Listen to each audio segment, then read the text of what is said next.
As some of you may know, hindi pa rin malocate ang whereabouts ni Dr. Carlos Benitez at ng kanyang asawa na si Mrs. Lynette Benitez.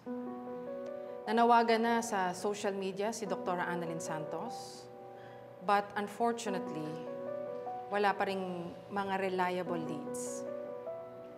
Nakikiusap ho kami sa inyo, lalo na sa naging malapit kay Doc Carlos.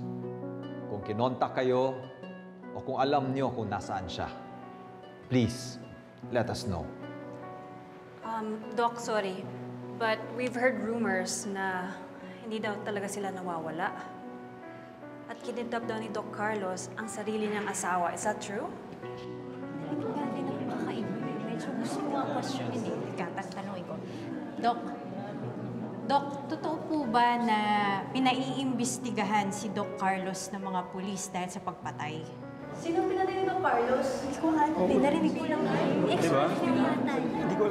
Tsaka Doc, wait lang po ano na pong nangyari kay Doc Benitez? Sinong papalit sa kanya? Tsaka, sususpende ba siya o ito-terminate?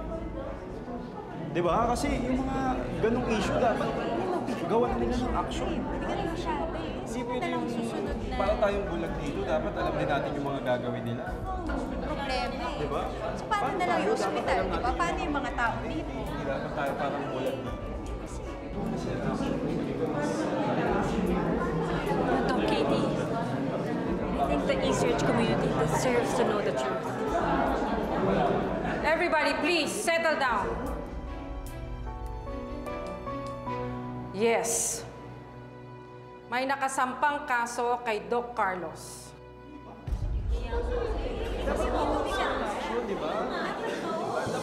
But please, we are asking everyone not to cast judgment because he is still innocent until proven guilty. You are all a bunch of hypocrites! Ano to? Nag-gather pa talaga kayo ng assembly para siraan ang dad ko? Annalyn, ano to? Kagagawan mo ba to?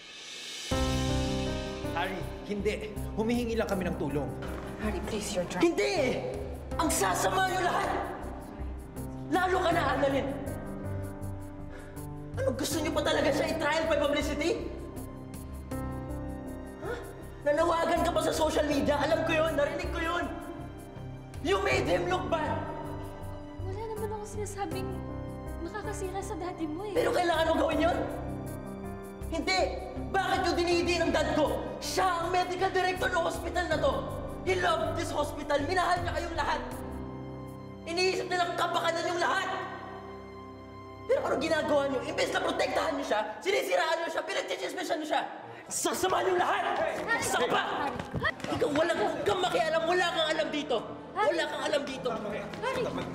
Ikaw, lalo ka na, Annalyn. Wala! Hey! Stop it! Kung talagang inosente ang tatay mo, hindi ba dapat nandito siya ngayon? Hindi ba dapat nako-contact siya? Oh, hindi ba dapat hinarap niya yung mga pulis? Nung lumabas ang katawan ni Miss Irene, hindi ba bigla siyang nawala? Sinama pa niya ang tita Lynette mo. Harry, we want to protect your father. Pero paano namin gagawin yon? If he's not giving us any reason to believe his innocence.